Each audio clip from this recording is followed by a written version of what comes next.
Ladies and gentlemen, my name is Zymax, and I'm your chief show attendant. On behalf of the two hosts and the rest of the crew, welcome aboard Weird Wednesday Flight number 13, non-stop, from your current location to parts unknown. Our flight will be at about 2 hours, and we'll be flying at the speed of sound. At this time, make sure your seat backs and tray tables are in their full upright position, and that your seatbelt is currently fastened. Enjoy the ride.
Well, hello. Welcome to Weird Wednesday. How's it going, everybody? It's another Weird Wednesday. Man, today's been a hell of a Weird Wednesday for me. Hey, Jamie was there, then she was gone. Where'd she go? I'm on the computer. What's up, Jamie? How's it? Doing better than you are. Yeah, you know. The crazy, crazy day. Yeah. Yep. You know. Life blows sometimes. But hey. Oh, so you hear anything about those gunshots in your backyard the other night? No. I mean, I heard gunshots. I saw the car drive by, guns ablaze and flames coming out of the window. But yeah. Is it in the news here? No, because it's a tourist town and, you know, they don't want to talk about people driving down the road blaring guns out the window because that would scare the tourists away. But I do live on the rough side of town, so what do you expect? Yeah, it was fun. You know, we've heard gunshots. I mean, I live on the west side. Enough said, right? But I live Cartman. on the west side of the tracks. And, remember Cartman? Yeah. So, you know, hearing gunshots over here is, you know, it's not out of the norm, but they're usually like several blocks away. And yeah, these were like right here, right now. I was like in the kitchen and I heard gunshots and then I see this car hauling ass down the road. Blam, blam, blam, blam, blam, blam, blam. I was like, whoa, shit, I might have to duck. So. That's pretty scary. Yeah. So I went and I'm looking out the back slider door and then I'm like, what am I doing? The porch light's on and I'm standing in the window. This is a good place to get shot. So I turned the lights out and creeped around. And then the popo showed up. And they were chasing people all around, but I don't know if they ever caught anybody. Didn't hear gunshots last night though, so. Well, that's a plus. I had my gun sitting on my lap just in case. You know, because it is Florida and hey, there's part of Florida man in all of us. I had my 45 loaded. Pew, pew, pew. Drug dealers. That's Who horrible. knows? Freaking hood rats. That is horrible. Hood rats. Anyways, how's everybody else been doing? It's been an eventful afternoon for me. I was telling Jamie earlier, I lost my dog earlier today. She went missing. And I about had a freaking heart attack looking for her. Finally found her. She was on the next street over where, the drive-by was. They cleared all this land in back of my house. And so now they're building houses back there. So my dog never goes out of the yard. Very rarely does she ever go out of the yard. And I was out there with her today because I have to keep an eye on her because my next door neighbor called animal control because my dog took a dump in his yard. So I got to sit out there with her. And I'm like, okay, I got to go take a whiz. I ran in the bathroom, came back out, vaporized. She was gone. Gone. So I'm panicking, freaking out. And then finally I see her. I see this little black speck way across on the other street. I'm like, you little peckerweed. So then I cussed at her from all the way across the property to the other side. All my neighbors probably heard me. Yeah, she came flying back, tail between her legs, like, oh shit, I'm in trouble now. I just poured coffee into Red Bull. Well, that's a taste experience. Iced coffee and a half thing Red Bull. I'm glad that you found her, though. I completely forgot that guy called animal control on her. Yeah, that's what I'm thinking. I'm like, I turned my back for 3 minutes, and probably called and the damn dog catcher came and got her, and she wasn't wearing a fucking collar with a tag on it. Oh my god, that would be poor baby would be I'm so flipping out. scared. Doggies love you. Yeah, they're building like 8 houses back there. So yeah, I'm in for a world of noise at like 7:30 in the morning every morning for the next probably 6 weeks. It's been bulldozers and all that, and cement trucks and everything else. So I'm, getting broken into it. But yeah, my dog's safe.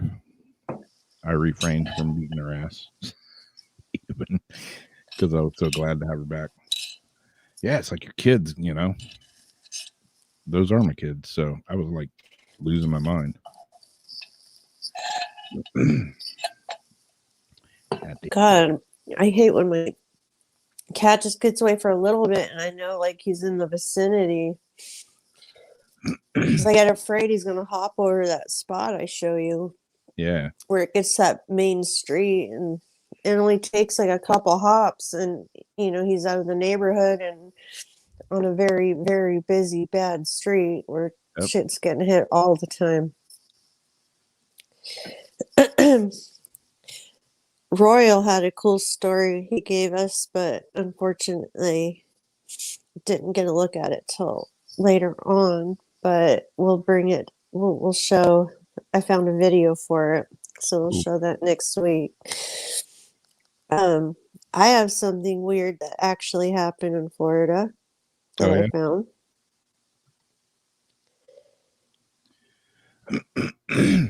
Yeah, Zariana. They started digging up all this land in back of me. And yeah, it definitely raised the whatever you want to call it, the spirit world. Definitely.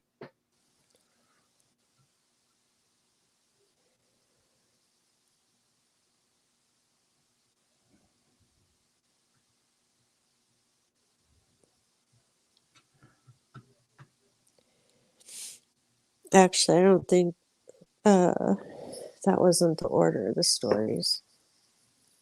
I thought the Florida was the first one. Okay. I think I got one here. Let's see if it works. Wouldn't surprise me if it wouldn't, but boom, mysterious donut UFO photographed over Switzerland. All the cops are hanging out, checking it out. It's donut UFO. I don't know. It looks more like a cosmic cinnamon roll to me than a donut. It looks like smoke rings. Yeah. Let's see what it says about this mysterious donut UFO. A photographer in Zurich recently captured this mesmerizing shot of an unexplained object in the sky, captured on the night of November 8th by the Twitter user at EAVIX1 EAVIX. EVEX1 EVEX, I guess that's his name. This mysterious glowing blue spiral has left even astronomers scratching their heads. At the time, he had assumed that what he photographed was a SpaceX Endeavour capsule, which had been returning from the International Space Station on that same night. After the image was published, however, some experts pointed out that this couldn't be the case because the capsule had landed 5,000 miles away in the Gulf of Mexico, meaning that it was on the other side of the world and would not have been visible from Zurich. So, yeah, that shoots that theory. Re-entry itself was over Mexico and the Gulf of Mexico and would have not have been visible from Switzerland. Amateur satellite tracker Marco Longbreak told the news. The Deerbit burn prior to re-entry was over the Indian Ocean, so also not visible from Switzerland. This, of course, begs the question, if it wasn't SpaceX capsule, then what the hell was it? While some online users have speculated that the photograph could be evidence of alien visitors, astronomers have offered up their own suggestions, indicating that it could either be a bright star or the upper stage of a rocket. As things stand, however, no definitive explanation for the sighting has been found or figured out yet. It is pretty weird. I mean, if you look up and see something like that in the sky, you'd be like, what the hell is it? Yeah. What in the tar nation? Yeah, I still say it looks more like a cinnamon roll than a donut. Like the caterpillar on Alice in Wonderland. Yeah. Who are you? Well, I have a UFO. No, again? Yeah, I am right. Who That is the one I'm starting with. So there's a man that was bemused after doorbell cam films a triangular UFO flying over the street. And we have a video of it, which is stupid because the article that I got it from, they put their freaking logo like right in the middle of like the path of it. So there's a still picture of it, and then you can see like what it looks like as it, like the idea of it twinkling until it gets behind the logo, but then you can like still, and I covered it up, you can still see it like moving from behind. So, and all of my article stuff got mixed up because it loaded weird. Matt Dotery got a notification on his phone that his doorbell camera had registered some movement. And when he checked the footage, he was shocked to see a triangular UFO flying over his house. I wonder if other people got it. A man was shocked after his doorbell camera filmed a triangular UFO flying over his home, and the footage shows a trio of lights moving slowly across the sky. Matt Dotery, 43, was watching TV with his friend, Kevin, last month when his phone pinged with a notification from his smart doorbell warning something was outside his front door.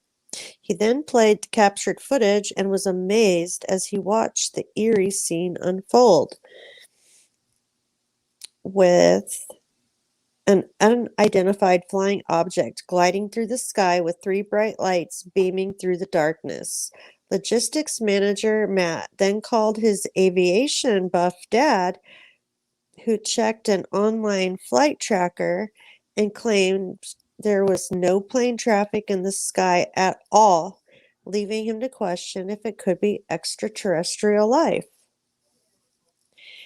Matt from St. Albans, Hertfordshire said, I was sat with my friend and said, Blimey, I didn't hear the doorbell go, but I've got an alert come up. I looked at the footage and played it back. It was silent. 3 lights came from the sky, and I thought that was really weird. Where it's come through the trees, it's come over the house opposite me. Then the footage captures it coming right to left. It disappears over the top of woodland to the left of my house. It was a bit of a chilling feeling, really. I thought, oh my God, that's quite close.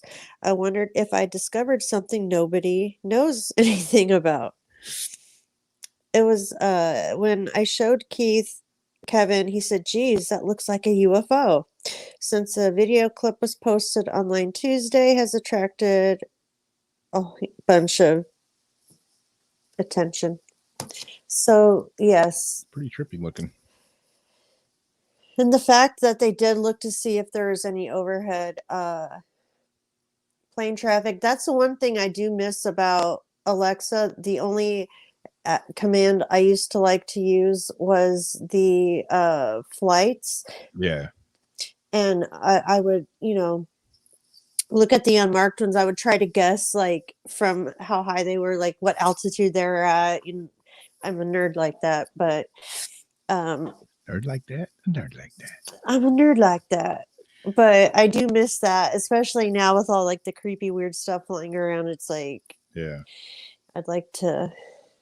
I have her like wrapped up in a trunk somewhere. Yeah, mine's like unplugged and sitting in the corner of the closet. I was at Homo Depot today, and looking at water heaters because I'm a water heater. Took a dump, so I gotta take a ice cold shower tonight. That's gonna be awesome. And anyways, I'm like, looking at other stuff, and also in my bathroom, my fart fan, whatever it's called, ventilation fan in the bathroom, it's taking a dump too. Fart fan. And so I'm thinking, your exhaust. Yeah, exhaust fan. There you go. Fart fan, exhaust fan. Yeah. Anyways, I'm like walking through the aisles, and I see all these exhaust fans there for the bathroom, and I'm like, wow, this one's cool. It's like Bluetooth with music and like groovy lights and stuff. I'm like, maybe I'll put one of those in there. And then the next one over was the same thing, but it was armed with Alexa, and you can wait, what? Yeah, it's a bathroom exhaust fan with lights and all these buttons on it, and it's also Alexa enabled. And I'm thinking that's disaster trouble right there. Mm-hmm. I'm like, what are these little glass looking buttons? Is that a camera? What is that? Yeah. See, I remember I used to want to take mine apart. I said I'm gonna get like another one because I was convinced that in the little dot screens of like the body itself, there had to be a little camera in one of those holes. Yeah. And I was going to, take apart one. Yeah. But never did. I think it might still be at Jeff's. Yep. Wrapped up, double wrapped up, like totally disconnected, and might have even been in the trunk of a car that got towed. I don't know. There you go. Well, here's a weird one. Speaking of Alexa, and this isn't Alexa, but it's off of one of those, those websites with the girls on it. One of those cam girls. The what girls? A cam girl. One of those video girls. Yeah. Just 3 miles down the street. Bada bing, bada boom. Cam girl horrified as she spots paranormal activity behind her during her sexy show. Yeah, Zariana, I don't trust Alexa either. I don't trust nothing anymore. Oh, let's see. What does it say? about this hot cam girl. Sonia Parker was left frightened when the I spooky, can't wait to hear this. when the spooky situation occurred as she was on a live cam session. She was alerted by the client who told her about the shadow. Paranormal activity is not uncommon, as ghost hunters often find spooky spirits lurking in the shadows. But while we all hear the stories, we still can't believe it could ever happen to us. At least that's what one model thought. Sonia Parker was in the middle of a call with a client when she was alerted to a mysterious shadow behind her. The cam girl who works for DreamCam had a situation occur about a week ago around 11 p.m. During a live VR cam session, the model was told she had a shadow behind her shoulder. Yikes. So when Sonia was working one day, never in a million years did she ever think she'd have company during her sexy sessions. The cameraman? Or does she have a tripod?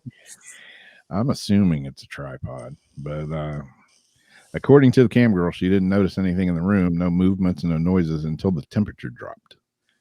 She revealed the room got noticeably colder. Because she was naked. My nipples got hard, and I had to grab a sweatshirt to cover up after the conclusion of the cam show. That's what she said? Yeah. I thought that's what you said. Since then, she's experienced drops in the temperature during cam shows over the past week.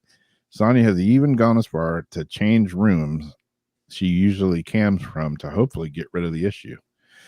The screenshot from the cam session itself, you can see a black shadow hover behind her shoulder. There is a video, but I didn't have the video. I just got a couple stills out of it. And you can see it behind her shoulder. She was alerted to the shadow by a client who told her there was something there. Model claimed it kept darting in and out of focus, then made even a more appearance during the private cam session. According to the model, the situation lasted about 30 minutes. Okay, I'm really curious because I want to call bullshit, especially because they gave the name of the site, and I know people will do anything to get people over to their stuff, especially with the competition nowadays. And all it takes is one person to say something and have her be able to mark it off of it. But I mean, you know, it does look like a shadow's moving over the wood, huh? Yeah. I mean, I was thinking it's just That somebody, looks like a person's head, though, yeah, stretched up, or her back. Yeah, it could be. I don't know. I mean, Like the light angle up, but if it was moving in and out. yeah. I mean, I was thinking it was just maybe somebody behind this screen, you know, but you can see where it kind of comes up into the light in the ceiling here too. Yeah. So takes that out. Because I first thought, yeah, if it was a screen some behind, and then thinking like if she has light going up, it's going to elongate her body, but that arm, her one arm is kind of down and bent, and that looks like it's more out.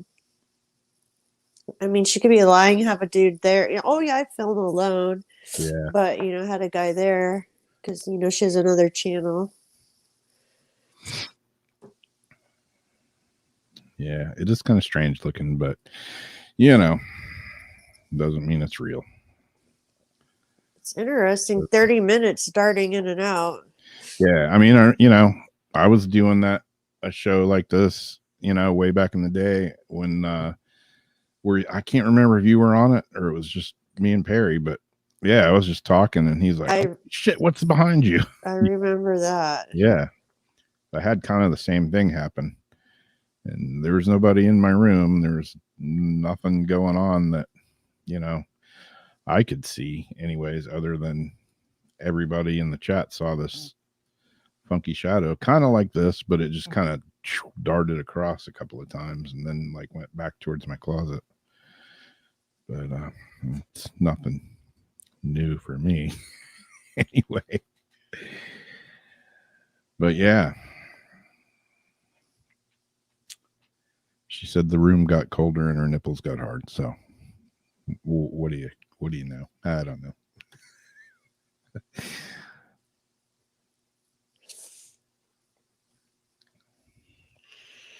If it was real, pretty strange. Very And strange. I could see it being real because I definitely had it happen to me. Yeah, a lot of shadows. It's just I don't want to, doubt everything. I just Yeah. doubt someone that, you know, does a lot to try to make money on the internet, and Yeah.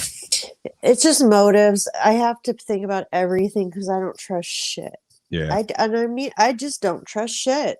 I mean, how many people are going to go to that website now and look her up just to see if it happens again? Yeah, because it's like, oh, she's being plagued so much, and oh, I can't wait for one of those temperature drops, and Yeah. you know, it's her little sensor, her little buzzer going off on its own. Yeah. They're not having to pay. Yeah. God, how do I know that sound?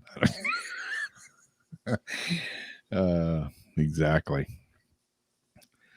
Yeah, Okay. Elon Musk. I was listening to Elon Musk talk about the aliens the other day. Now, before he was like, "There's no aliens," and now it's like, well, I mean,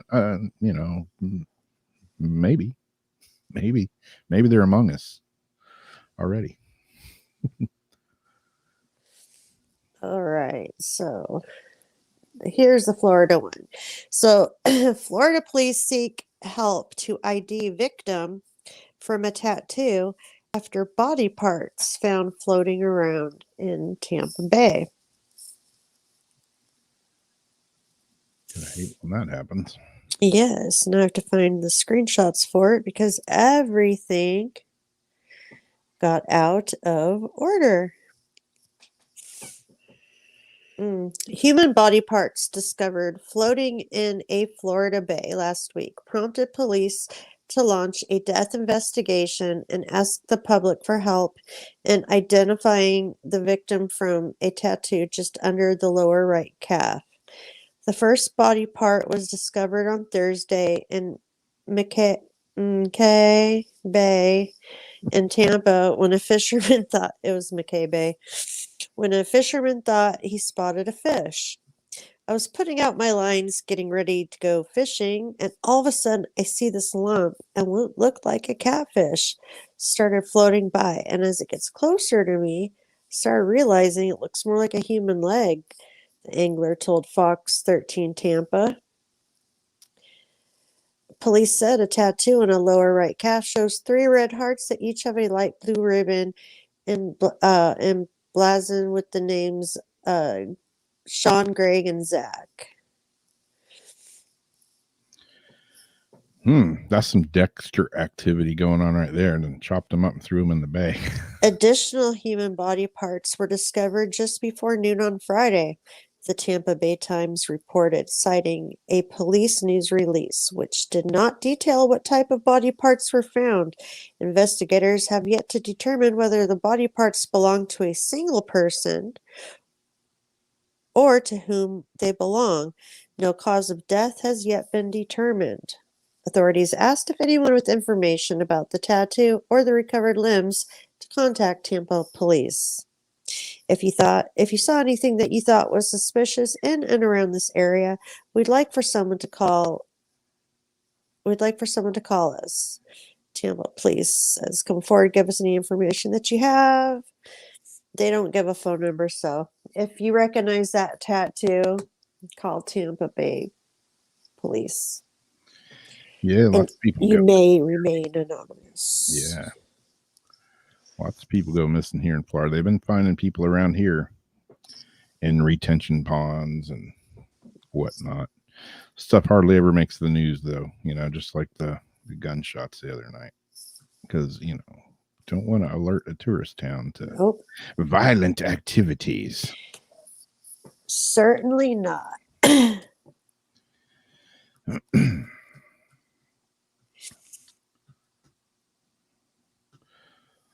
What do I have here? Let's see. It's like a stuffy mess tonight. I should just dump this coffee instead of trying to slam it down.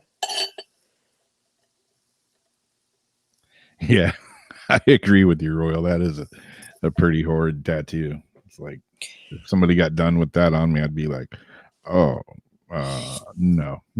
Yeah, that looks like it had been done a long time ago.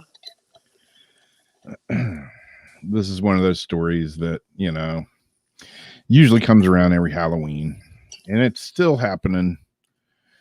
Creepy clown trail camera mystery continues to endure. It looks like it's in one of those like inflatable outfits. Like, One of them guys are gonna get shot. yeah, here in Florida, yeah, yeah, you're out in the woods dressed up like a clown, scaring people. Somebody will shoot your ass sooner or later. It will happen. I'm telling you now. You heard it here first. You know about my experiences with people in the woods at night, and you know what would happen with that clown. Yeah. Eerie photographs of a clown captured on a trail camera have remained a topic of debate for years. Imagine wandering through a forest in the early evening, struggling to fight your way through the dense tree branches as the light begins to fade, only to come face to face with the one thing you would never have imagined running into in a million years in the forest: a clown, grinning from ear to ear. That clown would have his ass kicked. These two photographs, which were reportedly captured on a trail camera in the middle of a forest, have remained something of an enigma for more than 10 years. The story had been posted online sometime before 2010. However, despite the best efforts of the internet sleuths and even myth-busting site Snopes, which I don't believe anything they say, no definitive source has been found so far. The images have appeared on numerous websites over the years, often associated with a story of urban legends or creepy clowns appearing in the woods without explanation. The mystery also predates the creepy clown. It's like a combo of both words. Creepy clown phenomenon that began back in 2013. In all likelihood, of course, the pictures were probably staged, and the clown is also the same person who set up the camera. However, there is something undeniably eerie about the whole thing. Can you imagine how terrifying it would be to come across this guy in the woods at night? Well, I tell you what, if I had a gun, if I was out hunting and a freaking clown was stalking me in the woods, hey, I'm sorry, I thought it was a deer. Be like the clown videos where they pop out in a parking garage, with a chainsaw or a sledgehammer. Those gun-friendly states, you'd probably think twice about doing that. I react first and ask questions later. Yeah.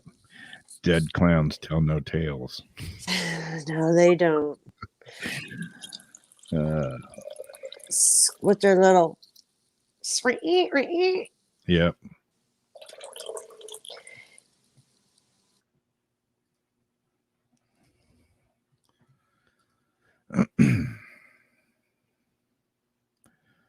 So which one are you doing next?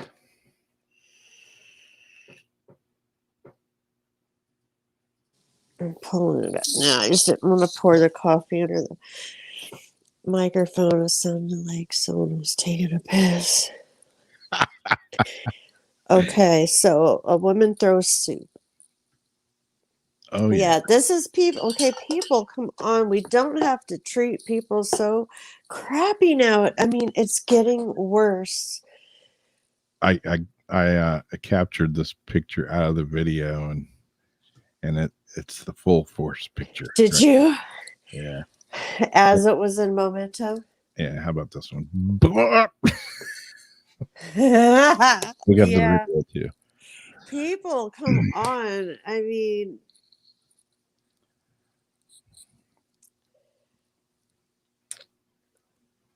it's not that serious. Yeah.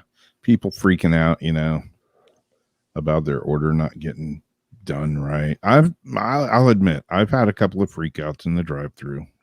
Everybody has a bad day, and I have thrown food.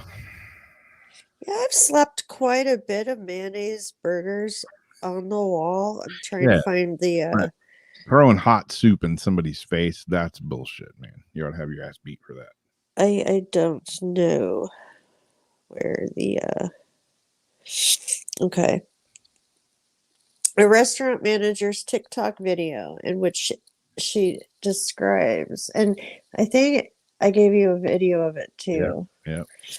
A restaurant manager's TikTok video in which she describes having soup thrown in her face by an angry customer is going viral.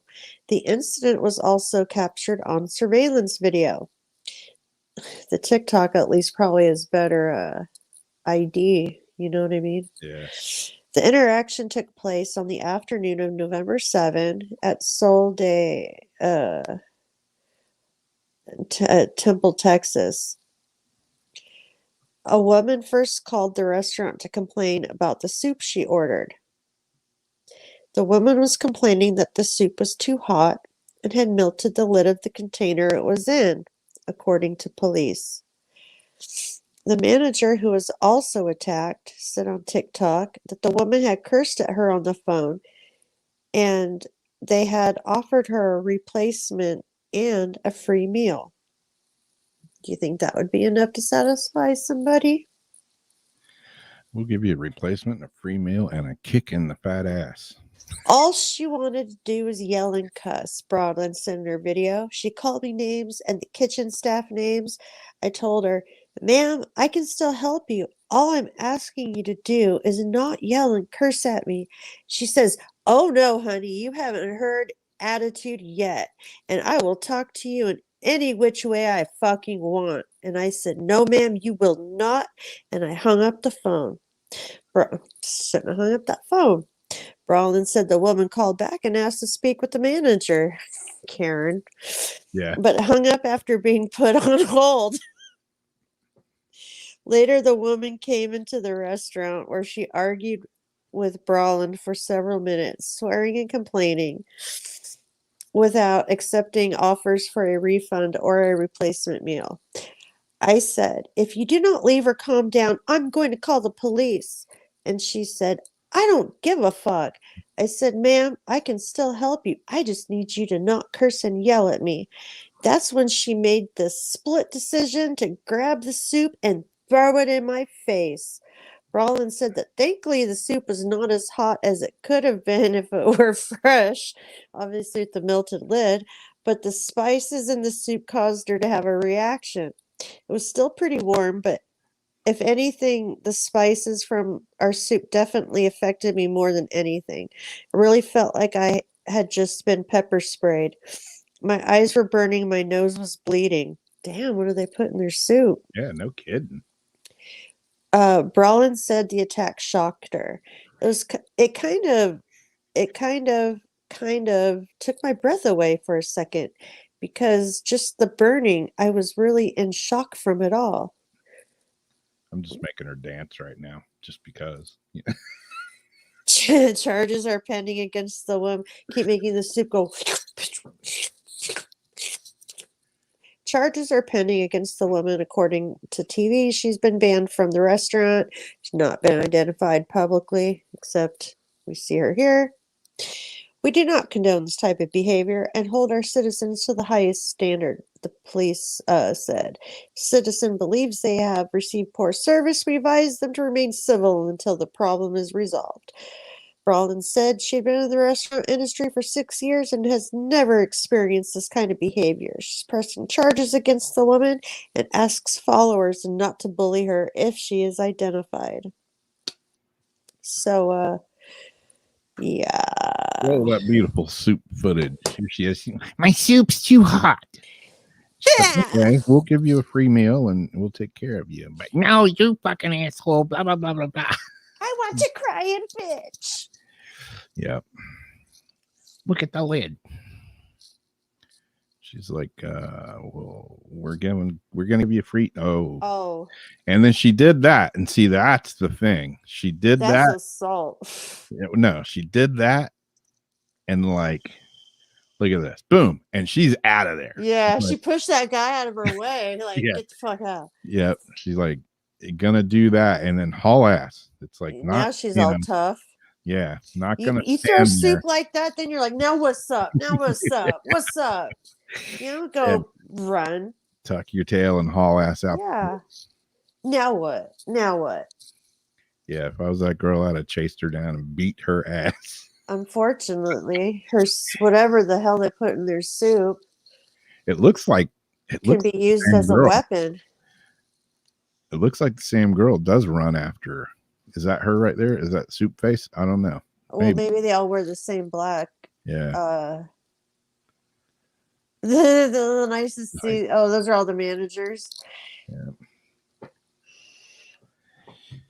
But Yeah. gosh, people. I mean, there was the guy on the bus the other day, though. I think it was more of a hate crime. You know, the lady said something about like taking a chill pill because the person was cussing this and that. And he hauled off and hit her. It was just a really bad situation. But people need to take a step back. Everybody's emotions are a little bit high into the boiling point right now, but come on. Yeah. I've had some incidents that, I didn't throw hot food in somebody's face, but I had an incident at Burger King a long time ago. I was working my business. I had just tons and tons. I was basically working and sleeping at my shop and smoking cigarettes like they were going out of style. I was a bit under stress, and I went up there with a friend of mine, and I was like, oh, this kid that works here, he better not screw my order up. I called it ahead of time, and I ordered like, I don't know, a Whopper or something, and I said no onions. That's all I asked for was no onions. And like I get the order and I open it up and there was like a half a pound of onions on there. I don't see how no onions sounds anything like lots of extra onions.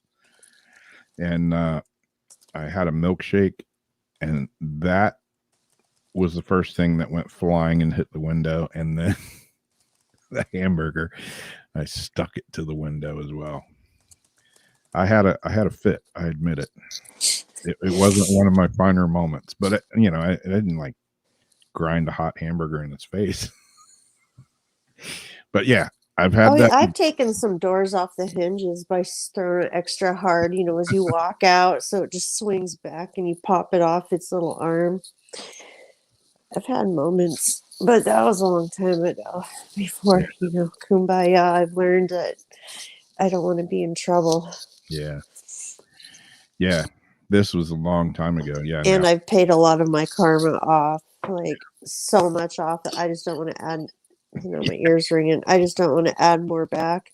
Don't want to start that list again. Yeah. It took a long time to pay that back. Yeah. There's been some moments. I've had a few road rage incidents as well. Funny, I was in the car again a long time ago, downtown St. Augustine, and I wasn't feeling good, so I was already in a bad mood. And my girlfriend was driving. We were in her car, and I was in the passenger seat, and I was kind of like laid back in the seat. And these guys were in back of her in a big truck, and they were raising hell because she wasn't moving out. It's downtown St. Augustine traffic. There's nowhere to go. And they're raising hell. And I kind of looked. I pulled the visor mirror down, and I looked, and I see the guy like just raising hell, and he's flipping her the bird. And he got out of the truck, and he started walking up there, and I was like, "Oh hell no!" Oh hell no! Popped my seat up, opened the door. I got out and met him halfway. All of a sudden, big man wasn't so big when he saw there was a dude in the car with this blonde-haired girl. Middle of downtown St. Augustine. I was ready to rumble in the middle of the street. Well, son, he's not so tough. Yeah. All of a sudden it was like, whoa.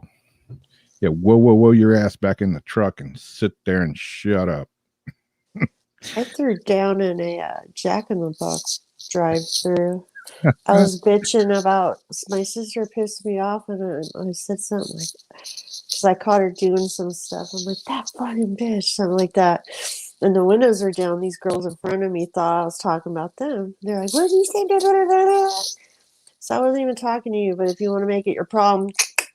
So they start talking shit. I get out of the car, yank them out of the truck.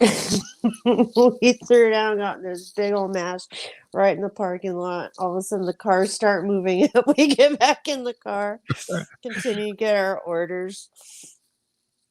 Mm. Yeah, I'm guilty of not having some finer moments there.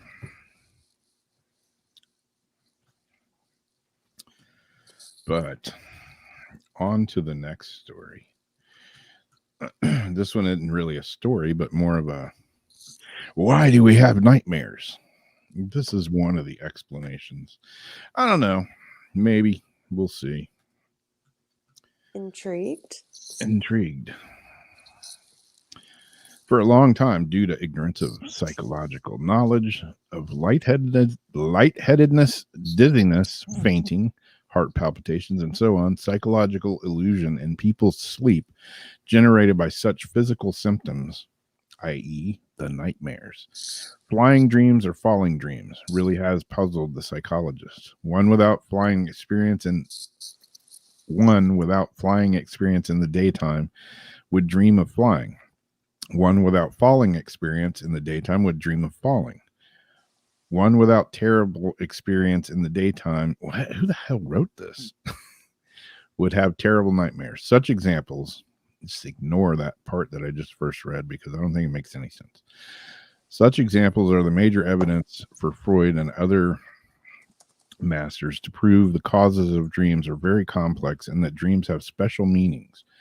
They are also the major cause of why countless people believe various ridiculous theories with mysterious color put forward by Freud and other dream masters. But the latest researches of Chinese scientists show these dreams are oh man, it must have been a Chinese guy that wrote this because he was not speaking very good English.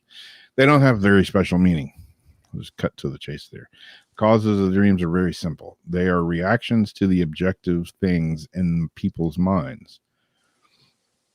Germany's well-known psychologist William Wundt viewed the most common causes of the dreams are indigestion, heart pulsation, palpitations, difficulty in breathing, as well as such symptoms of instance students dreaming with the examination before the pre-examination is caused by things about the examination. Good Lord. I'm just not even going to read the rest of this article.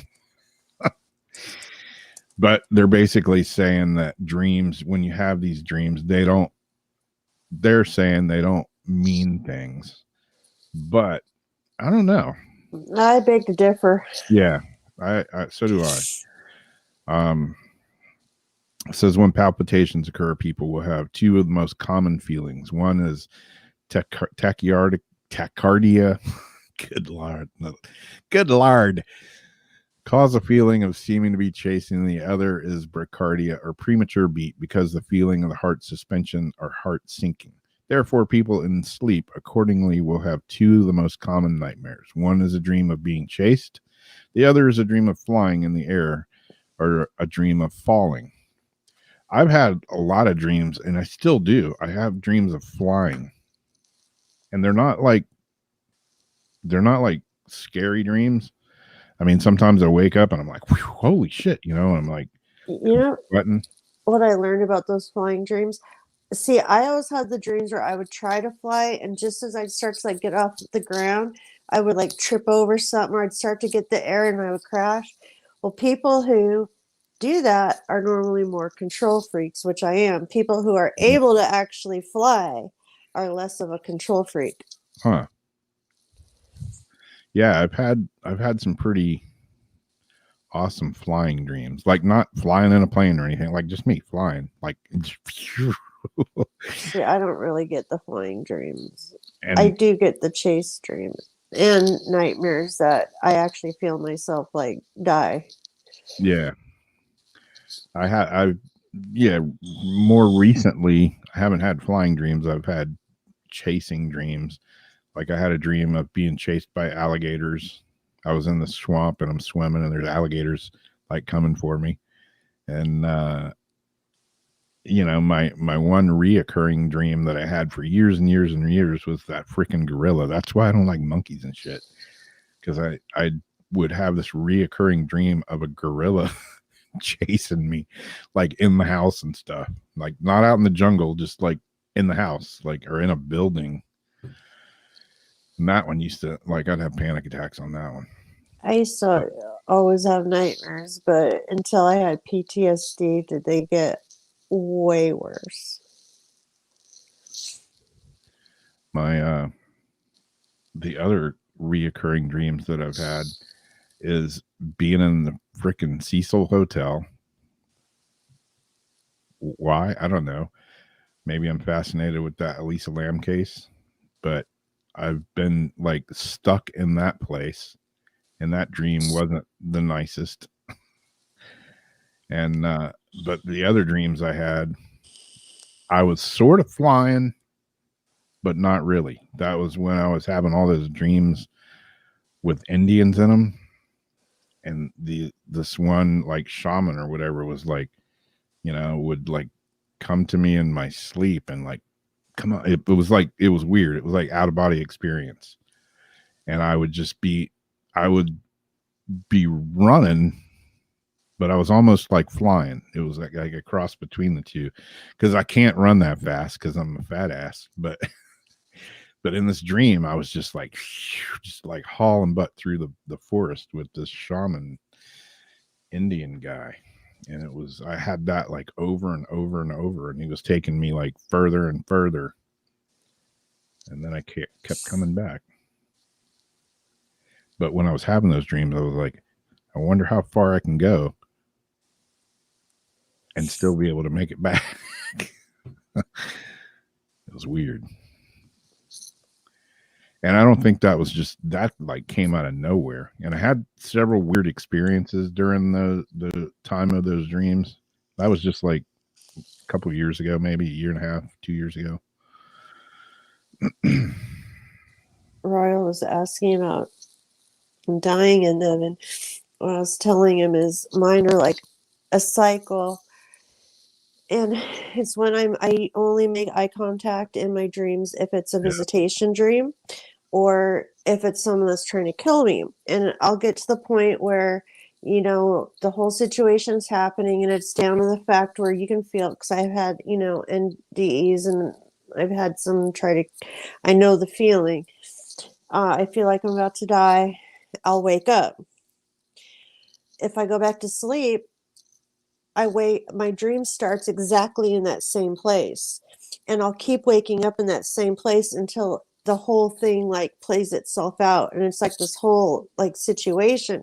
And as soon as like I either get shot and it goes black when I die, then I can go to sleep and actually sleep. And sometimes I'll be like, oh God, I don't want to go back to sleep because I don't feel like dying tonight, because it's like a horrible situation. Like the next day you get all these memories and stuff that after you've had a dream or something that's really happened in your mind, a memory is a memory. Yeah. But the ones where I have to complete the death cycle, I hate. Yeah. Yeah, I've had some weird, really weird stuff happen at night in my bed. Papa Krampus is talking about that there. I mean, I've had some freaky stuff happen, and I wasn't dreaming. I've had, I went through a weird spell there for a while.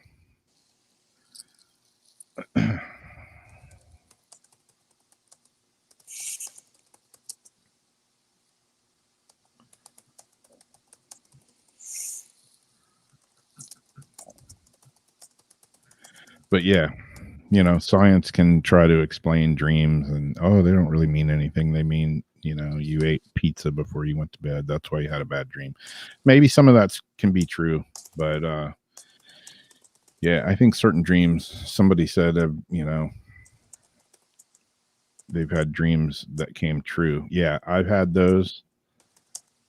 And yeah, I know exactly what you mean. You don't want to tell anybody because sometimes they're not the best dreams.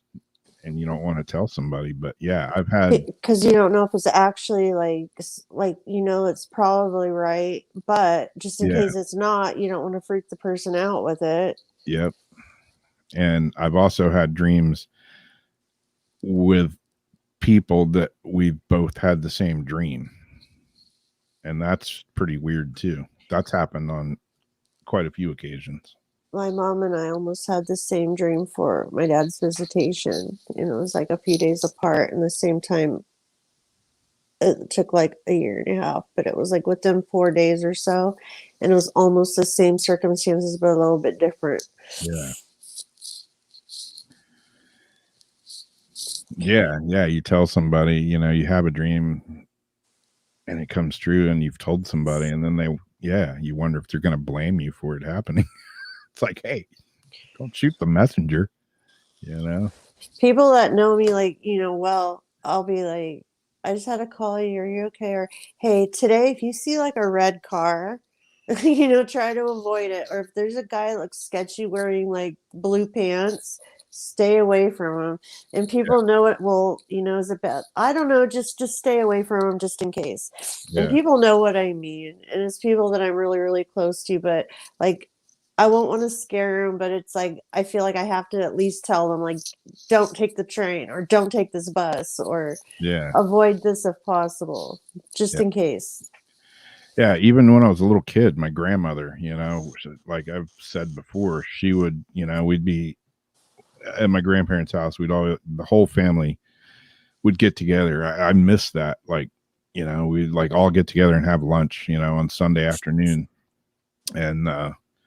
And most everybody that used to come have lunch on Sunday afternoon, they're all dead now. So I guess that's why we don't do it anymore. But I do miss that whole family, sit down and eat. But like, I don't know how many times, like during dinner or something, or just randomly, just a weekday, whatever, my grandmother would just get up and go over and sit. She had this little sitting area where the phone was. And she would just get up from the middle of the table and go over in the dining room and sit at this table. And everybody's like, "What are you doing, Grandma?" Somebody's about to call. Somebody's been in an accident, and everybody's like, "Oh, here goes Grandma again." The freaking phone would ring. So yeah, like my mom had a car accident one time, and I remember I was over at my grandparents' house, and my grandmother just like got up from the chair and was just freaking out, and she's like, "Somebody's been in an accident." And she's like pacing and freaking out, and I'm like, really? What are you, a fortune teller? And I'd seen it happen, but you still don't believe it. And sure enough, phone rings. My mom had been in a car wreck. And I'm just like, you don't say. So that weird dreams, fortune tellers. It's like just this weird, surreal, like where you're just like, is this the Twilight Zone? Yeah. Yeah. And I saw it like, just like growing up, just like over and over and over again. Like it wasn't just a fluke once in a while. It was like every week, couple times a week, she'd do something like that. And my grandmother was like a real, real religious, like little church lady, and I'd be like, "You have a crystal ball? Do you read tarot cards? What are you doing, Grandma?" And Are you a witch? Yeah. And she would deny all that, and she would deny that she had any kind of psychic ability. But it was like paint on the wall, man. It was like just clear as a bell that she had something going on.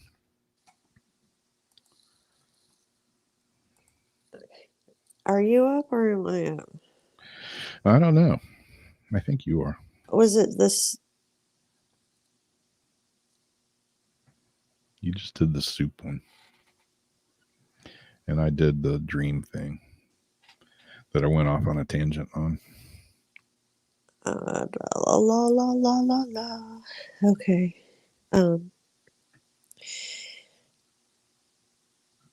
Okay, so after throwing soup,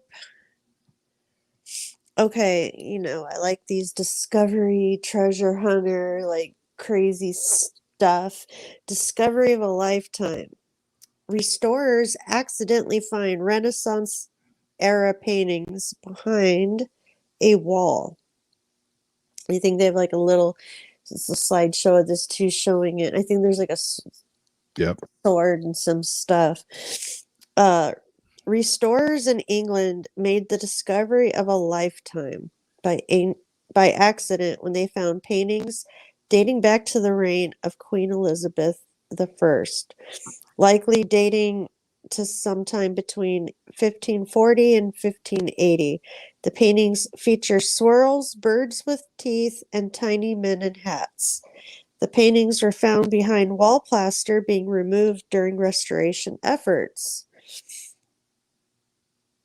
Wall paintings were prized in grand Tudor houses, and from time to time, patches of them are revealed, but never in my own 27 years of working in historic buildings have I ever witnessed a discovery like this.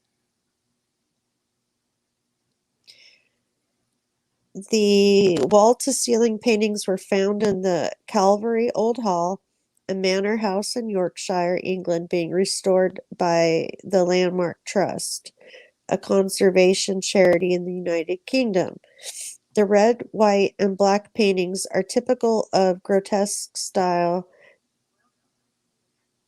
An Indian welcome to Spiritus, an Italian style fashioned after a royal place of Roman Emperor Nero. The paintings in the manor are being restored with the help of public donations. Their importance cannot be doubted. With them, a slice of the lives of our ancestors has been restored to us, and nothing comes close to that. So, yeah, we have that. And then I think that was everything. We have the astrology, and we don't have to do the. Do you have another one? Yeah, I think so. Okay. Because then we had the funny wildlife pictures, but I'm going to have to play that one. The best of, I think, National Geographic or something. Yeah, it would be trippy to find. I'd rather find this than like, bloody pentagrams or something behind the walls. Dude, I want to find any kind of cool treasures. Yeah, I'm going to take the metal detector out back since all this land has been dug up. I'm going to take the metal detector out there maybe tomorrow afternoon and do a little searching. See if I can find anything. Yeah, if you have like a rod too to poke down, see if you feel old glass. Yeah. Like I used to for bottle digging in the sand. You poke down till you hear the clink. Look for some blop tops.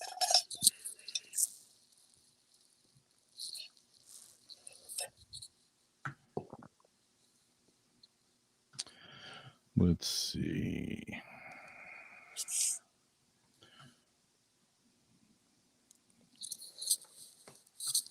Yeah, no, I don't have anything else. Well, I got a video, but nope, I do have one more stupid one. Speaking of road rage and speaking of dumbassedness,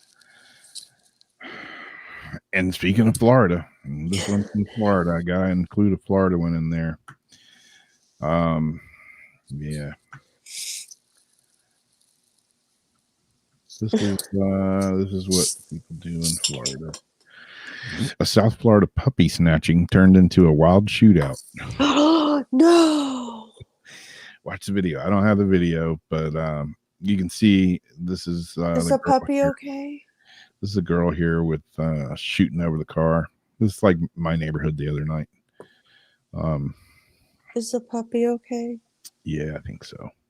Two puppies. Are both puppies okay? They were stolen during an armed robbery that turned into a shootout when the homeowner brought out her gun and chased after the suspects. The drama happened Monday night in the 5400 block of Southwest 23rd Street in West Park in South Broward County. And it was caught on surveillance video. The woman told deputies she raises micro bully puppies, which are valued at $3,000 to $4,000 a piece. 3 teens who were recorded standing in the front of her doorstep before the shooting were at her home to discuss buying some of the dogs, according to the Broward County Sheriff's Office. Deputies did not disclose the victim's name, citing Marcy's Law. Once inside her home, the teens brought out a gun and told her not to move. When they attempted to steal 2 of the puppies, she got into a tussle with them, deputies said. The ring camera footage obtained by the Miami Herald News partner CBS4 shows the 3 teens rushing out of the home in a hurry. Moments later, the woman steps out of the house holding her gun and crouches behind the green car in the driveway, and she begins to shoot at the suspects. Deputies said they then got in their car and drove off in a hurry.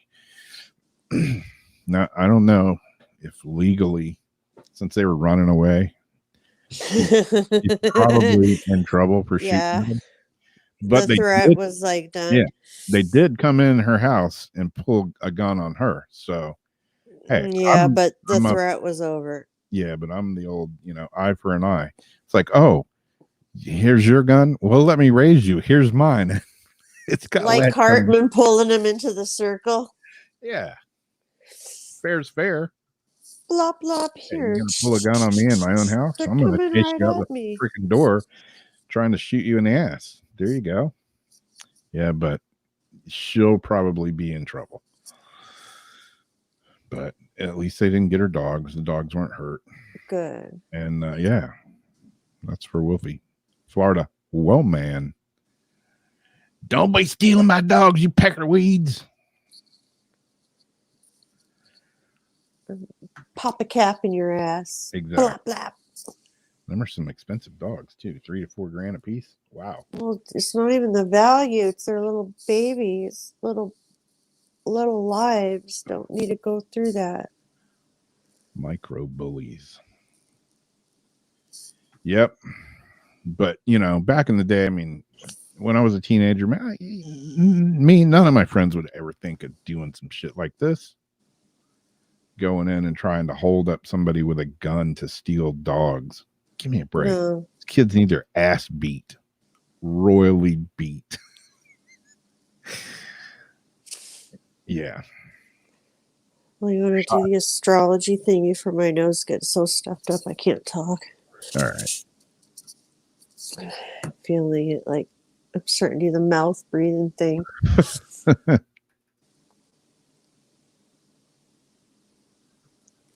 Oh, I guess it would have helped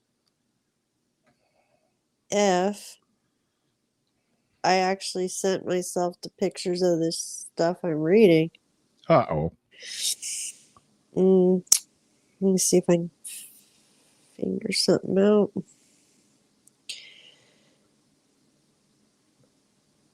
Okay, it kind of lets me pause and such. All right. So this week in astrology and astronomy.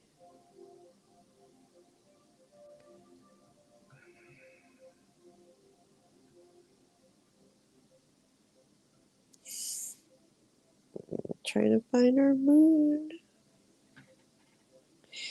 Tonight's moon phase. We're at a waxing gibbous, and the moon sign is in Taurus. Upcoming, we have full moon in 1 day. The last quarter is in 9 days. And the full beaver moon on November 19th will be a blood moon and partial lunar eclipse. So you want to save the date, Friday, November 19th. Major energy shift. Blood moon. Century's largest eclipse. The Lenoid's meteor shower. The largest blood moon of the century aligns with the Lenoid's meteor shower. Affirm, I am ready. I let good magic in. The longest partial lunar eclipse in nearly 600 years coming this week. According to NASA, the eclipse will be 3 hours and 28 minutes long. You don't need any special glasses to see it, unlike during a solar eclipse. A lunar eclipse happens when the sun, earth, and a full moon form a near-perfect lineup in space.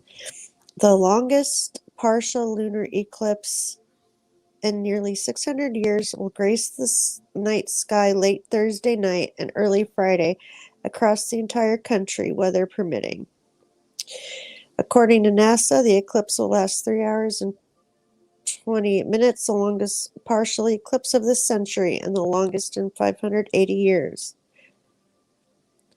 I thought for East Coast observers, the partial eclipse begins a little after 2 a.m. Friday and reaches its maximum at 1 a.m. Friday. And then we have the Lenoid, I don't know if I'm saying that right, meteor shower. It peaked last night.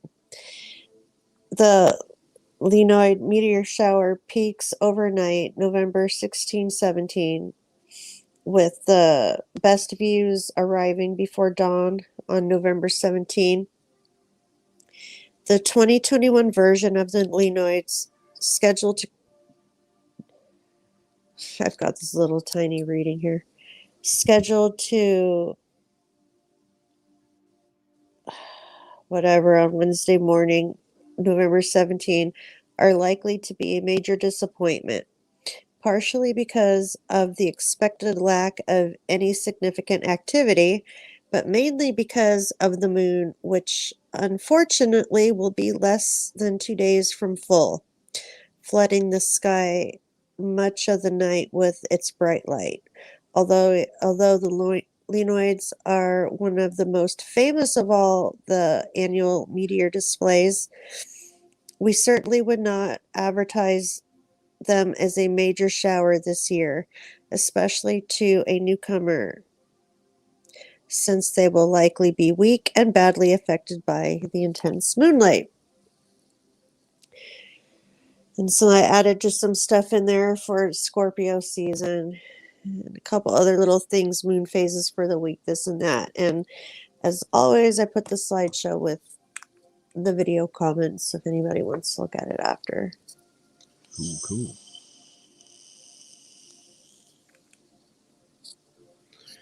And I got a little video with, the traditional missing 411. And then maybe we'll do some ghost box. I'm going to try. I don't have my traditional portal here because it's out on loan and I didn't get it back today. You loaned it out? Yeah.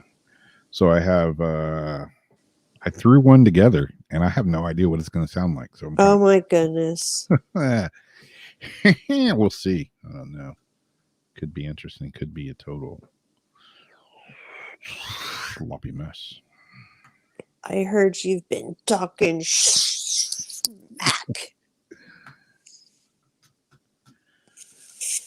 You know where that came from. Yep. So got this little video here, and then we'll be back in about 6 minutes. Nature can be a cruel mistress. Beneath its beauty lies an underbelly of primal fear for some of those who dare to venture too deep. Since the beginning of humankind, we have endeavored to explore the realms of our wilderness, but in the process, many have failed to return. In recent history, a bizarre phenomenon has been growing. This is a perplexing mystery of the many hundreds of thousands of missing 411 cases. What are missing 411 cases? They're a colloquial classification that documents missing person cases that fit a number of criteria. The disappearance occurred in a national park, rural area, or large reserve of public land. Exceptionally odd circumstances surround the disappearance. Mental illness or voluntary disappearance does not appear to be the cause.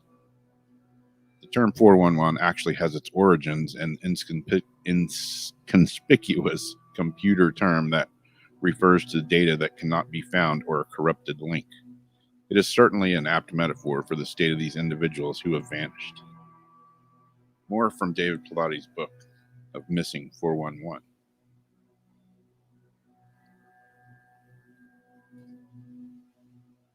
Jeff Estes, 1976. Little more than a mile away from the gorge where the body of the mystery man in a previous article turned up, 25-year-old Jeff Estes disappeared. Even after official search efforts, as well as the efforts of family and friends, not a shred of Jeff was ever found. Timothy Barnes, 1988, in mid-July, slightly northeast from the site where the mystery man's body was discovered 20 years earlier, Timothy Barnes vanished, similar to the Jeff Estes case. Even the meticulous search efforts, not a shred of evidence surfaced. These instances exemplify the strange anomaly with missing 411 cases of particular hotspots. Here we see, within a few square miles, a startling concentration of lost people. This suggests a geographic correlation. In the instance of Stacey Aria's case, David Pilates also encountered another perplexing obstacle. Upon filing a Freedom of Information request to access the area's case file, he was denied and contacted directly by a special agent from the national park. Like I said before in another case, this man told Pilates in no uncertain terms that they would not release the files. However, he provided no explanation for what it was, by all accounts, a perfectly normal request. So why aren't the national parks releasing the files on the people that go missing in the national parks? Ronald Kirk, 2012. A runner and former Marine, knew the Red Rock Canyon, Calico Basin area well. He went missing in late January. He had a history of spending time outdoors, especially in the area. Thus, when he let friends know where he was going, no one was concerned. However, this, unfortunately, proved to be the last time anyone saw him ever again. Search and rescue teams found Kirk months later, after an extensive search in a spot surrounded by established trails. He was less than 200 meters from a popular route called Turtlehead Peak. Authorities justified the delay in discovery of his remains as an optical anomaly. They explained that the body blended well with the pigment of the soil and the rock formations. What makes this more recent case especially strange is the way searchers covered the area multiple times before they found his body. The lack of a definitive cause of death and a general absence of communication with the family from law enforcement was also a little strange. The recurring motive of these bodies turning up in areas that researchers had already combed thoroughly and near frequented spots is also quite strange. Some of the theories include Bigfoot and other cryptids from Appalachian mythology. They've come into the equation a number of times, although many of these missing 411 cases demonstrate strange instances. The link to any mountain monsters is mere folklore, hearsay, etc. Interestingly, UFO sightings often correlate with these hotspots, sometimes even around the same time that someone has gone missing. Theorists also propose that it could be a serial killer or an occult sect that haunts humans, and they may be on the prowl. Some speculate this may be part of some dark satanic ritual. Fringe theorists have also viewed that institutional apathy with suspicion. They propose that missing 411 disappearances could be the result of a shadowy government program. With more people becoming aware of some of the government's irresponsible activities at the cost of citizens, such as MK Ultra, these ideas can quickly embed themselves in the minds of people desperate for answers. Regardless of these fringe ideas, what is substantial are the number of instances members of National Park Service have denied reasonable requests for case files. Other governmental agencies arriving at these sites are conducting their own confidential investigations. In one example, both FBI, National Guard engaged in a search for a missing child in 2013. A forest ranger that witnessed the exchange described it as two entirely different operations that seemed to have their own agendas. There was an active effort to distance themselves from each other, FBI and National Guard, U.S. Park Services, and even the parents of the missing kid. The suspicious nature of the issue, in combination with the trends, documents beyond a mystery. Pilates noted many of these instances near occur near bodies of water or around granite boulders. Additionally, there are strangely small distances of separation between the victims. This was the case for the Stacey Arias case and Ronald Kirk. Both were also adept outdoor people. In Stacey Arias' case, she went only a short distance from the party she was riding with. She was also near a body of water, and the area around the cabin was littered with large granite boulders. So who knows? The cases of missing 411 continue to intrigue me. I don't know the answer. Don't know if I ever will know the answer, but it makes you kind of think about going hiking alone. You might want to take one of those personal beacons that David Pilates strongly advises to have. If anything or anything at all you take, he suggests to take one of those. That way, if you do get lost or kidnapped or vaporized into another dimension, maybe that personal beacon can alert someone to your whereabouts. Something to think about in missing 411 cases.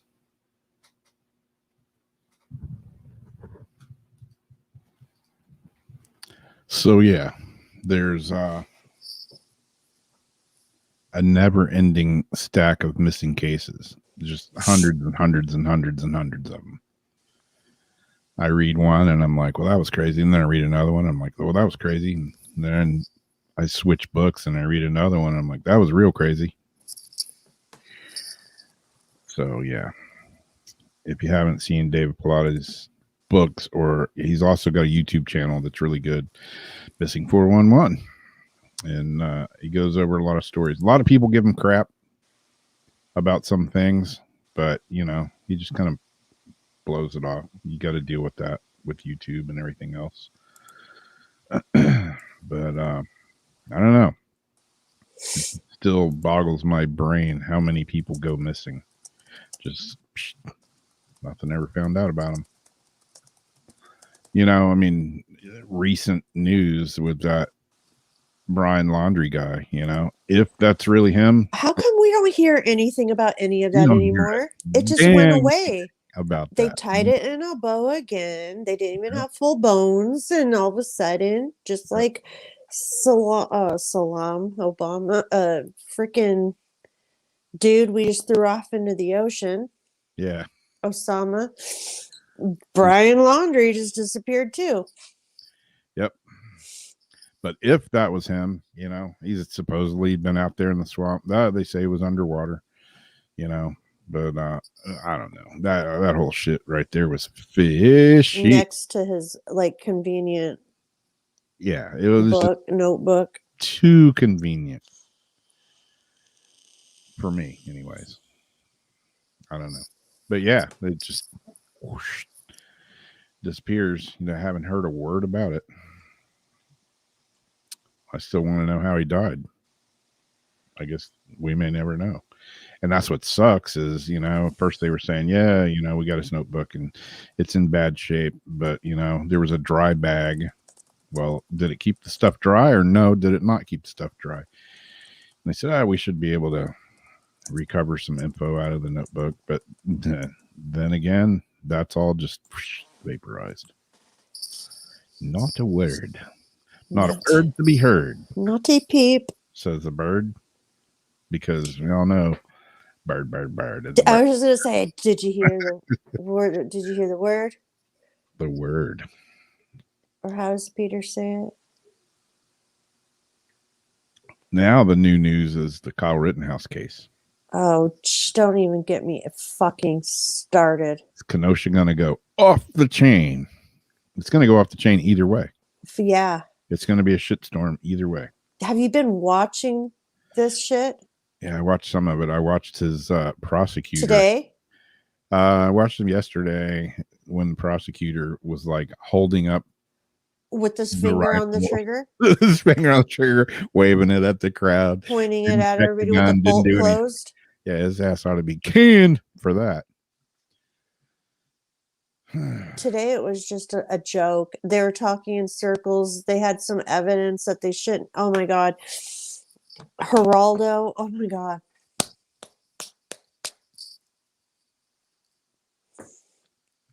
There's going to be a mess. Yeah. Granted, the kid didn't do everything right. I mean, No. he made some mistakes, but he didn't pull the trigger until they started shooting at him. And they're using this as another poster case for their agenda. Yeah. I mean, hey, somebody's beating my ass and then pulls a gun on me and I'm holding the gun. I'm pulling the fucking trigger. Yeah. It's either that, get your ass beat, shot, and killed. You think I'm going to wait? Yeah. And see, oh, gee. Is he really going to shoot? Are you really going to do it? Yeah. No. No, that's the first law in one of the first rules in gun safety is you don't point at anything you don't intend to shoot and kill. Exactly. So we got what we have here today. Which is a failure to communicate. Yep. Geraldo didn't find a damn thing in Al Capone's vault, did he, Azarion? I remember watching that. He owed the kid an apology for calling him a white supremacist, and he wouldn't do it last night on Tucker. Really? He danced all around it and gave some bullshit and marked this kid as a white supremacist, even though he knows this is the okay sign. Good grief. He's a piece of shit. Huge. This frickin' mustache. Geraldo at large. All right, so yeah. I don't know if the ghost box is going to work at all. So we're going to see.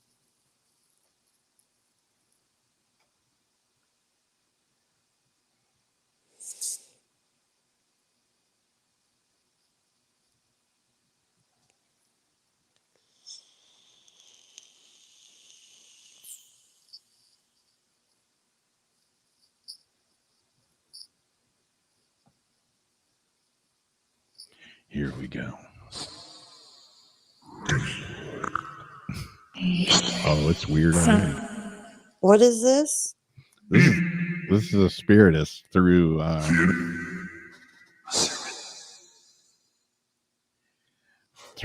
different kind of little portal setup here.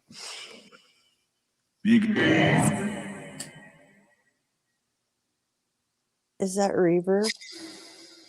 Yeah, I'm using the reverb off my actual portal. And I also have a phaser, a pitch shifter, and a mini pog that I don't have on yet. Is the phaser on right now? Yeah. Maybe not.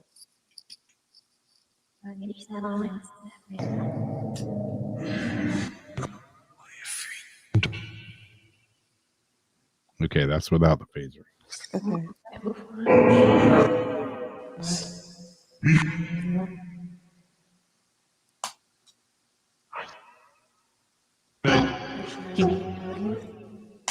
And then what's giving it that deep echo part?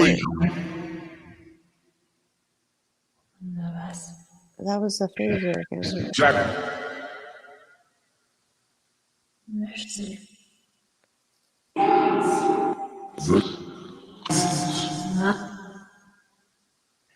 Yeah. Wait, is it echo? Well, that's part of the reverb. This is the original reverb pedal, like when the portals were first being made. Yeah. With the little amp. Like I have.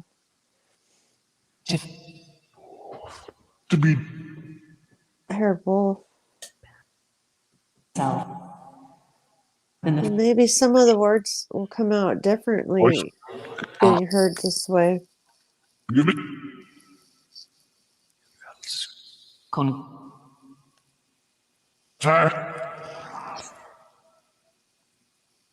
this is the spiritus. Spiritus. Make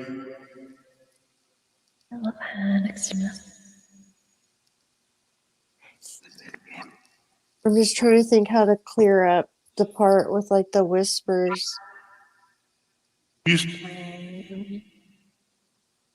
Go 2.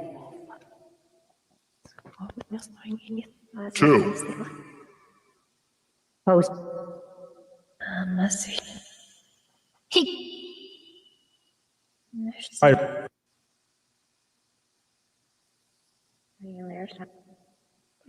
To see. the six House. Door. Ask them some questions if they know where your key is.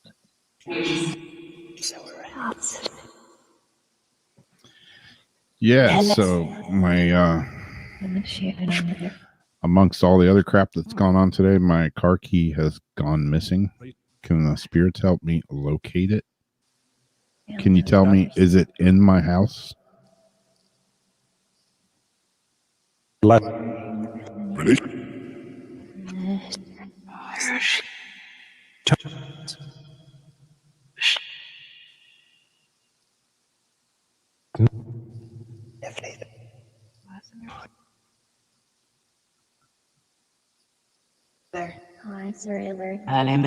Whoa, wait. Almost I heard a Zariana, but I don't know.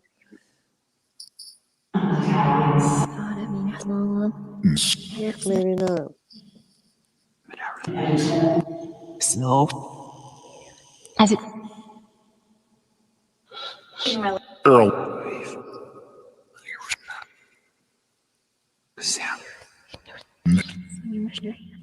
My key might be in the back by the back door somewhere because that's the door I went out when my dog was missing. And I was having a shit fit panic attack. So who knows where the hell my keys at? Mammoth? Did she say dead or dog a second ago when you were saying that? Fed. I get away.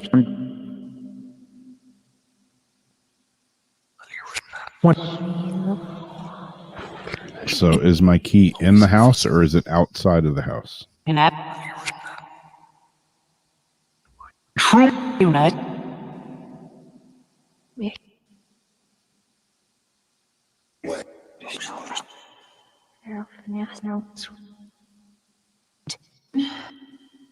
They helped me find a check that was missing for 3 months one time. Through a stack of mail that I looked through several times. They gave me instructions. I found that check. They've helped me find quite a few things on these boxes.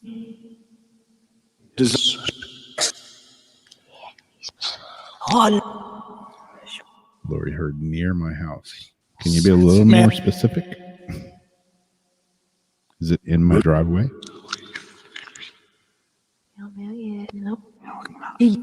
No, it's not. Is it on my back porch? Is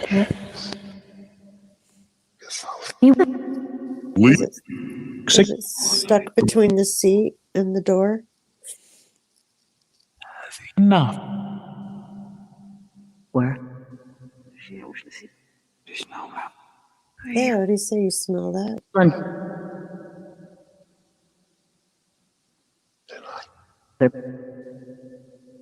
Like when you lock your car door, do you like lock it with a key and then go to put your key in your pocket? Yeah. Is it a key fob or you lock it? An app. Beep, beep. Key fob. Oh, so it couldn't have like dropped and fell under the car. Yeah, I looked.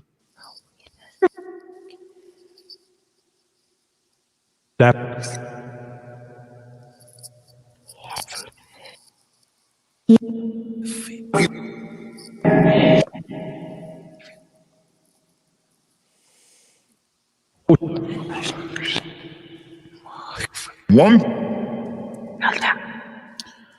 Spirits have any messages for people in the chat room? 4. 4 or Get it? 4? Does.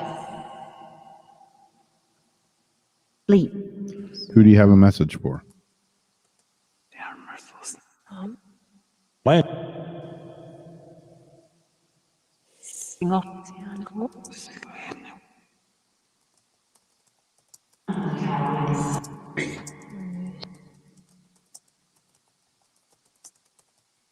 Still is.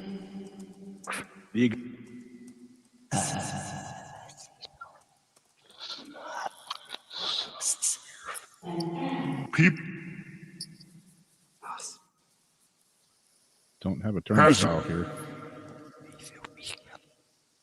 Can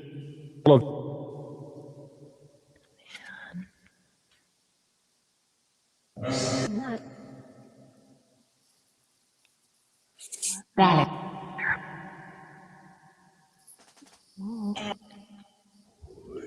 Not that I know of.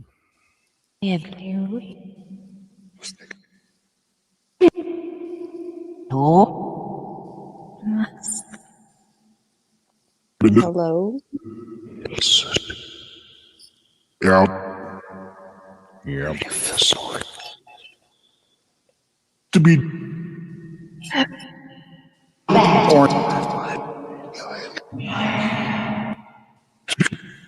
Yeah.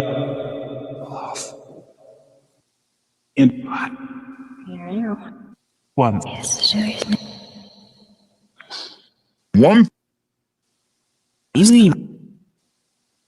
One.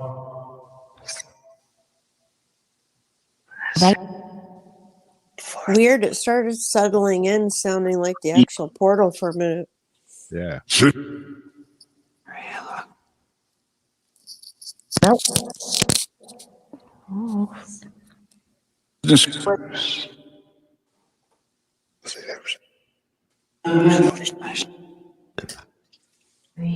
sit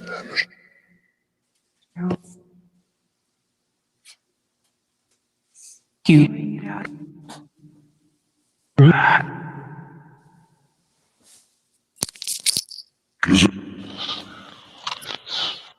As it. I know. You should know this.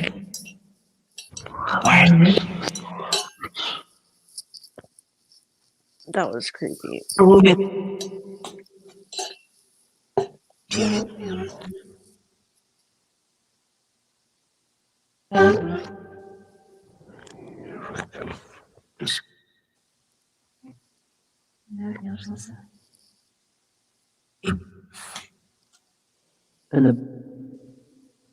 two Mom. Is that what you heard, Royal? 'Cause I thought I just heard Mom again. Yeah.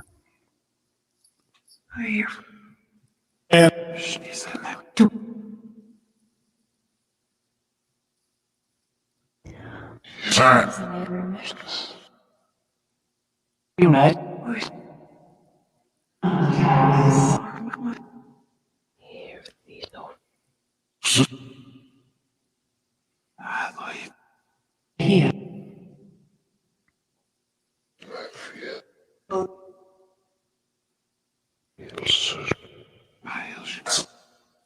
If any spirits want to talk to Lori, she's listening. Rose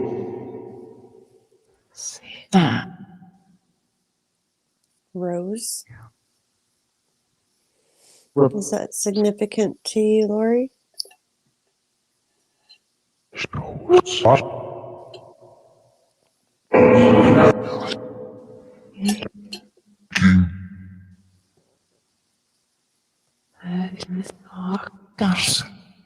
sit out Is there any messages for Royal?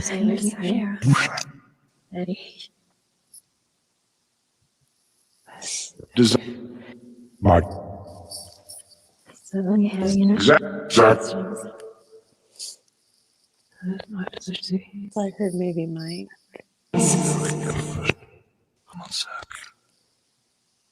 says, I want Zach. They keep saying Zach. Yeah. I want that. Oh. Is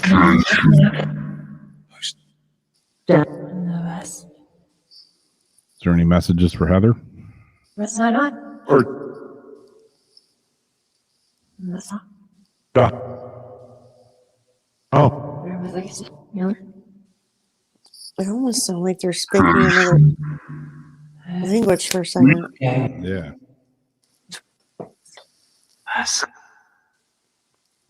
Hunger.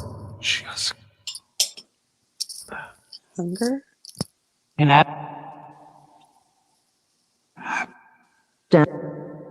Two. Third. Third.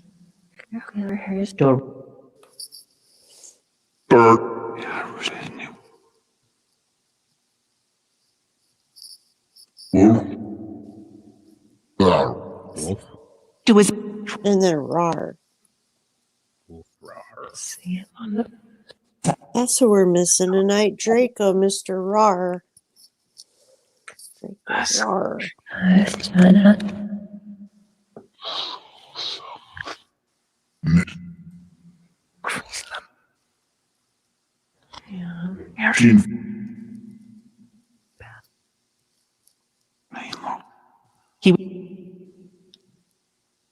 Slow.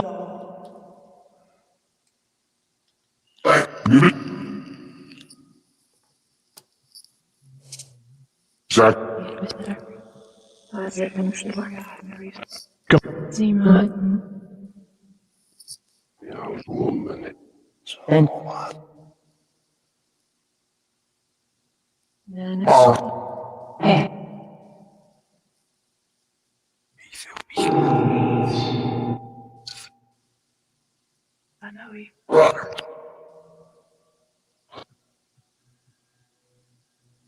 Fear. Does Lori have any relatives that want to speak to her?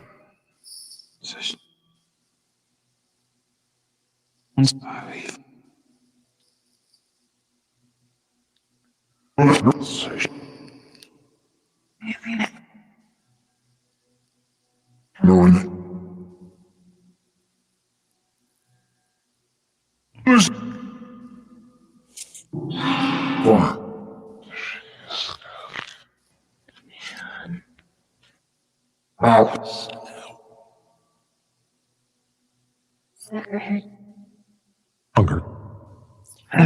Second time they're bringing up hunger. Are you guys hungry?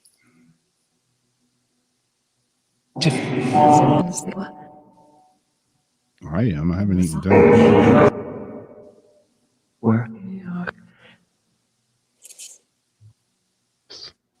Were you guys hungry when you died?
Can you tell us who's here? Who's talking to us?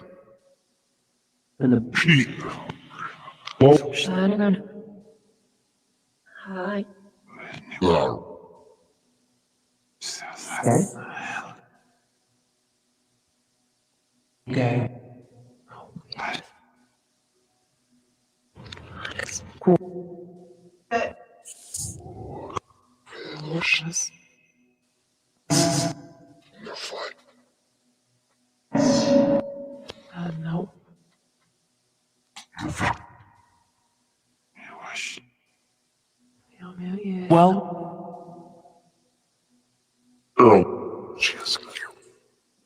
Is Ella Lori's spirit guide? Did you just ask that?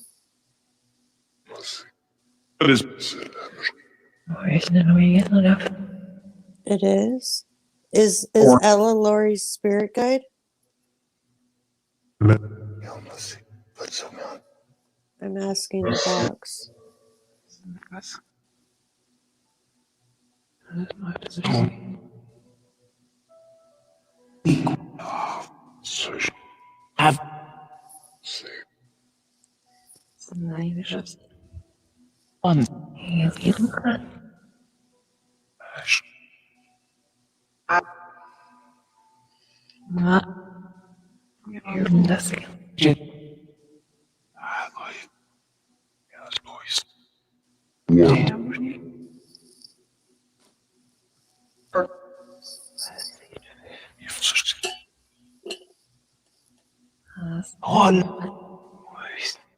Ori wants to know who is Ella.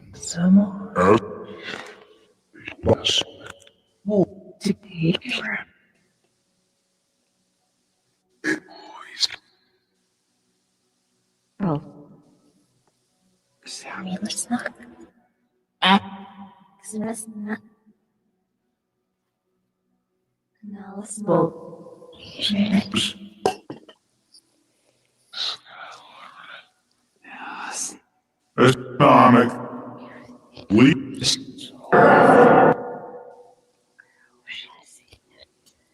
When it does that, it almost sounds like Satan on South Park. The voice, like when the two happens at the same time, Astronomy. like that.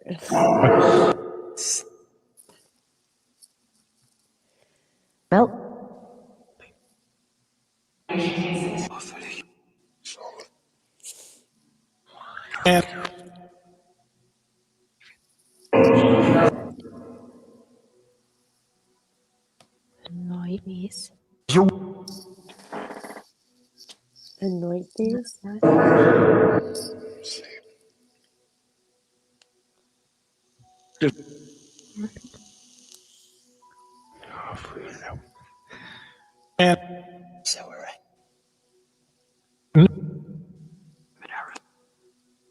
Is it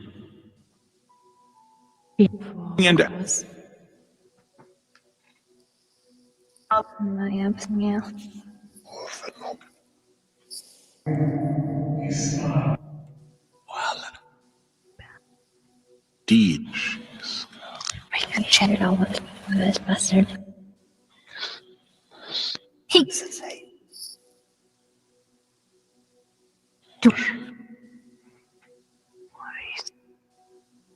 $40.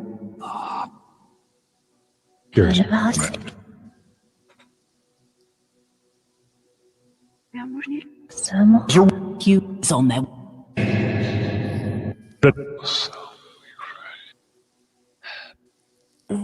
I thought I heard my last name twice. Only that is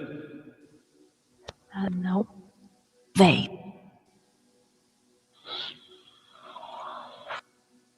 deep you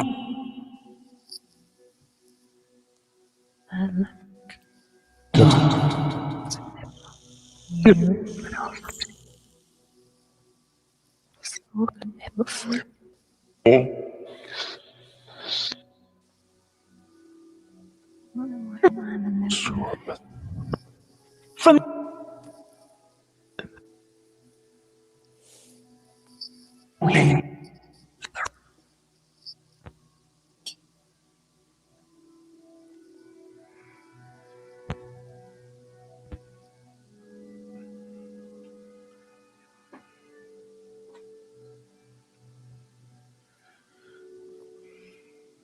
I'm trying to switch apps here real quick. That's why I went quiet.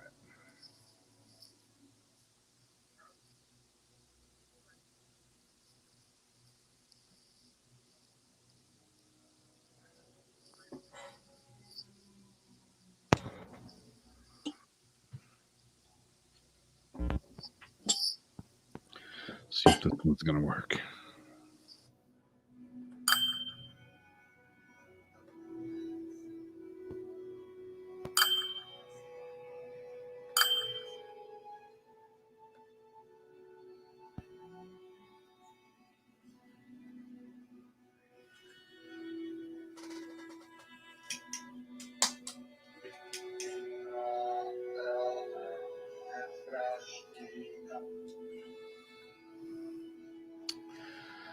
It's one of those weird settings where even though I have it plugged in, it's not coming through the mixer. So no, it's not coming.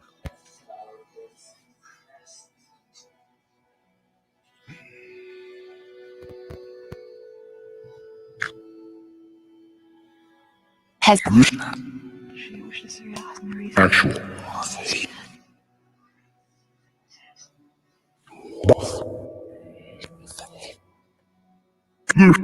yeah. Well, He's somewhere with night. be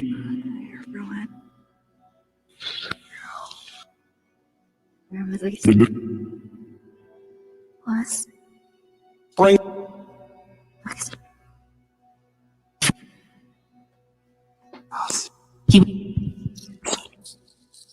I heard something fall against the wall here. Do his In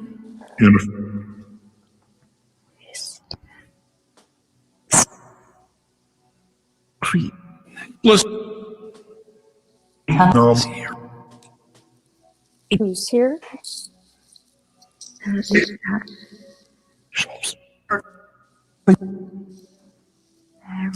Who's here with us right now? Do his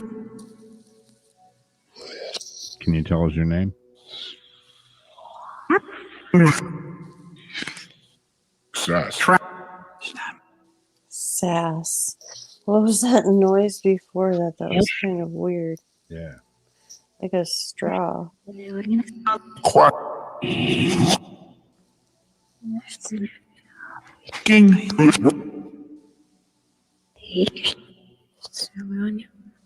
Need.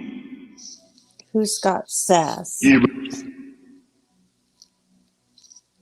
So. It sounded like it said Sarah here.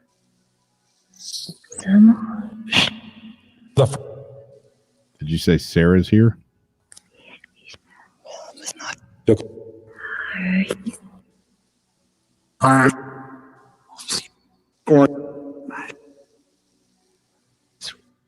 creep. Here in Crete. Cheers. Dear it.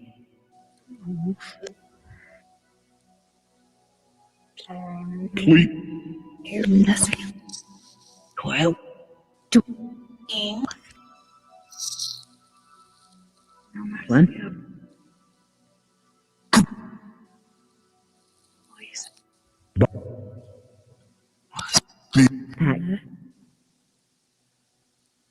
Three. Come. Yeah, that was weird the way it said that one. Grand. Please. What was that little red light behind you? Is that your chair? Like something reflecting on your chair? Yeah, that. No, behind you. I guess that is. Fade. You know, a little lava lamp or something? Rennie.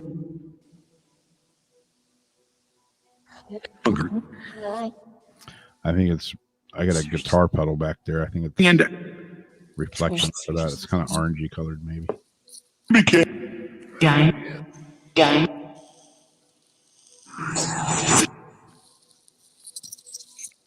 Are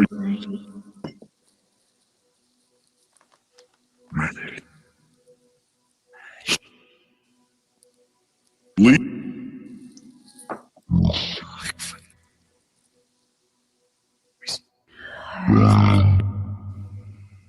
Well, according to Wikipedia, Crete is the largest and most populous of the Greek islands.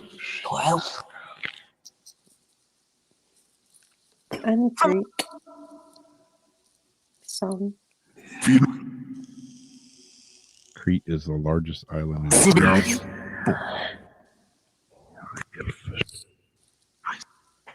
Is there someone here from Crete? See.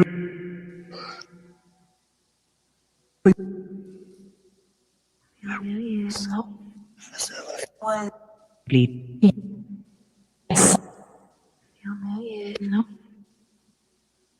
South. What was she saying? I'm married. Hold it. In hope. Just say Elvis. I don't know. Now,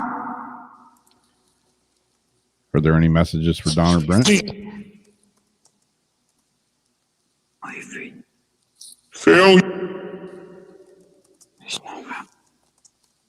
Con. Henez. Here.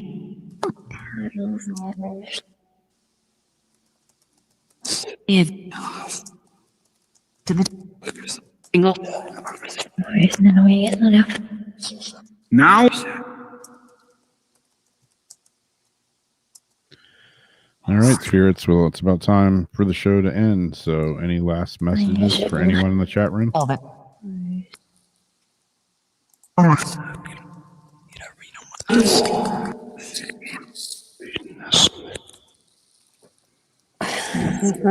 don't know what that said. I need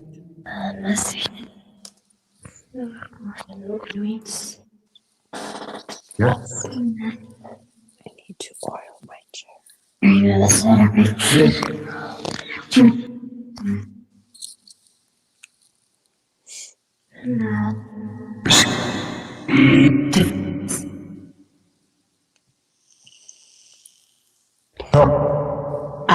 I like when it does the creepy voices together like that, like poltergeisty sounding. Carolyn.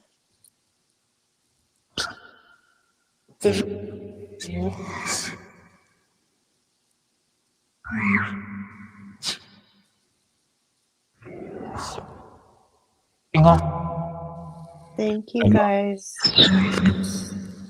All right. We're going to turn it off here in 5, 4, 3, 2, 1. Good night, spirits. Thank you. Oh, I said Carol Ann Wolfie. Because on Poltergeist, and Carol Ann was stuck in the wall, it would have been the mom. And it came out in that like weird, windy, kind of double sounding voice. Yeah, that. You like that? Yeah, like that windy down a tunnel. Oh. Cool. Well, like as usual, thanks for hanging out with us again this evening. Hope you guys have a great rest of the week. And we'll see you on Paranormal Soup next Sunday, hopefully. As long as the power didn't go out or something else, and the world ends or something like that. So we will catch y'all then. Thanks again. Love all y'all. Y'all are like a paranormal family hangout. Big time. So we will see you again next time here on Weird Wednesday. Good night.